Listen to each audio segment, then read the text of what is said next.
Hello, little bears. Let's read a story today. Today, the story is How Full is Your Bucket for Kids? Written by Tom Rath and Mary Reckmeyer. Illustrated by Marie J. Manning. Felix was putting one of the last blocks on his tower when his little sister came in. "I want to build with you," she said. Felix scowled. "Go away, you're too little." "I am big." "Stay back, you'll knock it over." "I can be very careful." "Go play with your toys." "Oh, Felix." "Grandpa!" Grandpa shook his head.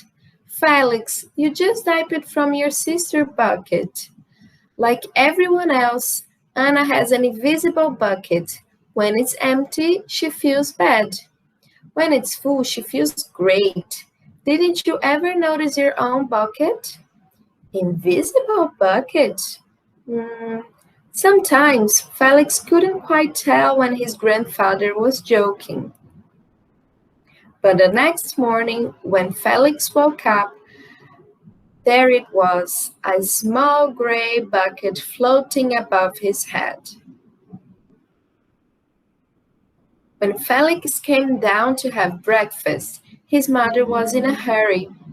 "I've got a meeting this morning, and it's almost time to go." "Anna, sit still." Felix slipped and choked across the floor. "Felix," yelled Mom, "you used the tool to reach that." Felix could feel his bucket tip and big invisible drip spill out. Drip, drip. "Ha ha!" Anna laughed, and she crunched the cereal with her shoe. "Dip, drip. Get the broom and clean that up before you miss the bus," scolded Mom. With the school bus honking, Felix quickly swept up the choco webs and grabbed the last blueberry muffin. But before he could even take one bite, it was still morning and Felix's bucket felt almost empty. And he watched his classmates walk into the secretly hoped they would trip and fall.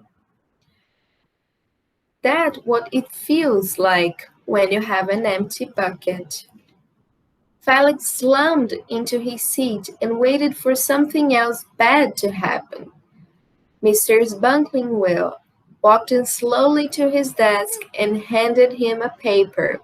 He could hardly bear to look. "Felix, you wrote a wonderful story. Would you please share it with the class?" Felix grinned and felt a big drop land right in his bucket. Drop. Drop, plop, plink, plop. The Ginatosaurus wanted a pet by Felix.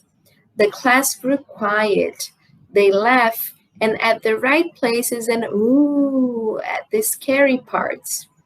When Felix finally read the end, everyone clapped, even Emily, who sat next to him and didn't usually like dinosaurs.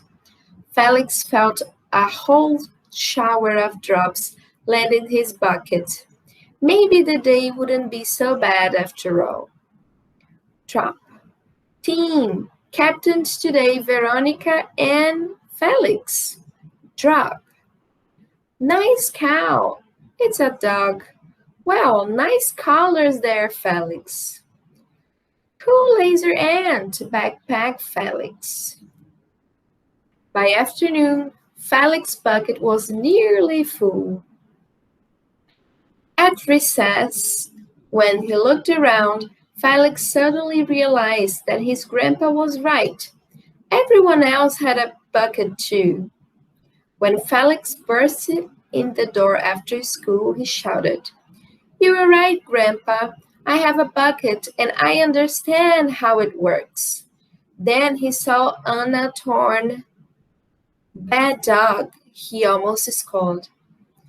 But then he thought, dogs might have invisible buckets too. "You're down by be okay, Anna," said Felix. "Mom will fix it. Mom will fix her." Aww.